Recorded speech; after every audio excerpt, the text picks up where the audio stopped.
The Lilith Myth, the first woman before Eve in the beginning.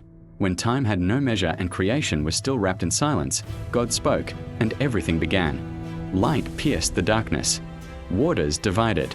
The earth formed beneath the heavens. Then, in the image of the divine, God made the first human, Adam. But according to a story buried in ancient writings, Adam was not alone for long.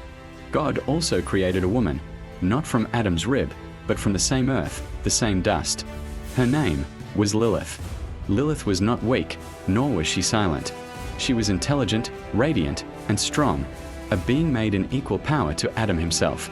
And in those early days, in the Garden of Eden, everything seemed balanced. But that balance would soon be broken. The ancient text known as the Alphabet of Ben Sira tells us that conflict arose between Adam and Lilith. When they lay together, Adam demanded dominance. Lilith refused, saying, "Why should I lie beneath you? We are equal, for we are both created from the same dust." Adam would not yield, and neither would she. In her defiance, Lilith uttered the ineffable name of God, a name so holy it grants divine power, and she rose up into the sky, leaving Eden forever. She fled east, beyond the boundaries of paradise, to the desolate shores of the Red Sea, a place of spirits and shadows. When Adam cried out to God, 3 angels were sent to bring her back. Their names were Sinoi, Sansonoi, and Semangeloth. They found Lilith near the sea and demanded she return. But she refused. "I was created to be equal," she said.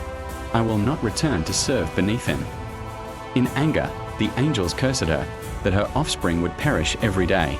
In grief, Lilith became the mother of countless spirits, the Lilitu, shadowy beings that haunted the night.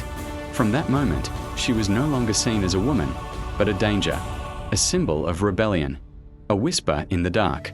And so God created another woman, Eve, formed not from dust, but from Adam's own rib, so that she might stand beside him, not as his equal in power, but as his companion. But Lilith's presence did not vanish. Her story echoed through generations, through ancient songs, through the fears of mothers and the dreams of men. In the Babylonian and Sumerian traditions that predated the Hebrew scriptures, there already existed creatures like her, female night spirits called Liltu or Ardat Lili, known for haunting lonely men and preying upon newborns. It is from these older myths that the name Lilith likely came. She was not a new creation of Hebrew thought. She was the shadow of an older world that refused to die. When we trace the word Lilith across time, we find it even in the Hebrew Bible itself, a single, haunting mention in Isaiah 34 verse 14, describing a wasteland of demons and wild beasts where Lilith shall find rest. Most English Bibles hide her name under night creature or screech owl, but the original Hebrew is clear, Lilith. For centuries, rabbis, mystics, and poets tried to understand her. Was she truly a demon, or something more symbolic? In the Zohar, a foundational text of Jewish mysticism, Lilith becomes the queen of the night, the consort of the fallen angel Samael. Together they rule over the realm of shadows, the mirror opposite of the divine pair, Adam and Eve. To mystics, she represented the unbalanced feminine energy, wild, untamed, powerful, and dangerous when uncontrolled. But beneath all the fear lies something deeper, something profoundly human. Lilith's story is not only about rebellion, it's about identity, about being seen and valued. She wanted equality, not dominance. She wanted freedom, not chaos. And for that, she was exiled. In medieval times, her myth spread through Europe and the Middle East. Amulets were hung in homes to ward her off, small clay charms inscribed with the names of the 3 angels who once sought her. Mothers would place them near newborns, fearing that Lilith might steal away their child in the night. For thousands of years, she was blamed for what people could not explain: stillbirths, nightmares, or sudden death in sleep. But who was Lilith, really? Some scholars believe she was once a goddess, perhaps a reflection of Inanna, Ishtar, or Anat, ancient Mesopotamian deities who embodied both creation and destruction. These goddesses were fierce, independent, and divine. But as monotheistic religions rose, their images darkened. They were rewritten as demons, temptresses, or outcasts, symbols of what should be feared, not worshipped. Lilith became the final echo of a forgotten divine feminine, a voice silenced by time and theology. In the Renaissance, she reappeared again, not as a monster, but as a mysterious beauty.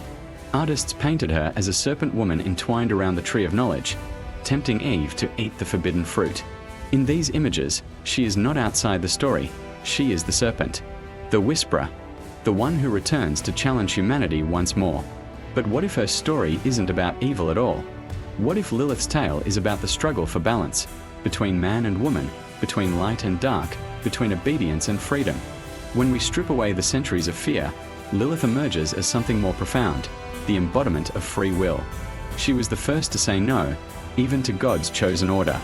She paid the price, yes, but she chose her own path. Modern thinkers and spiritual teachers now see Lilith differently. To some, she represents the untamed self, the part of the soul that refuses to live in chains.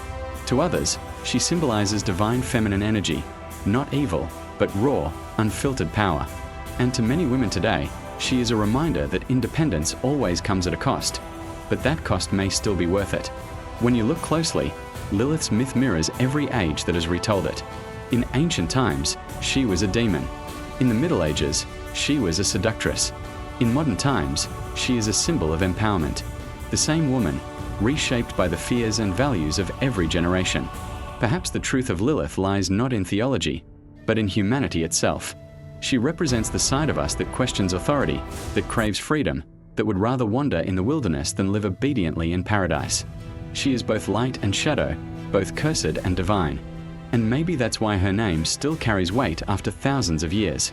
Because in every heart, there is a spark of Lilith, a desire to stand up, to question, to be more than what the world allows. So the next time you hear her name, Lilith, don't just think of a demon in the dark. Think of the first woman who looked at paradise and said, "No, I will not kneel." She walked away from perfection, and in doing so, she became eternal.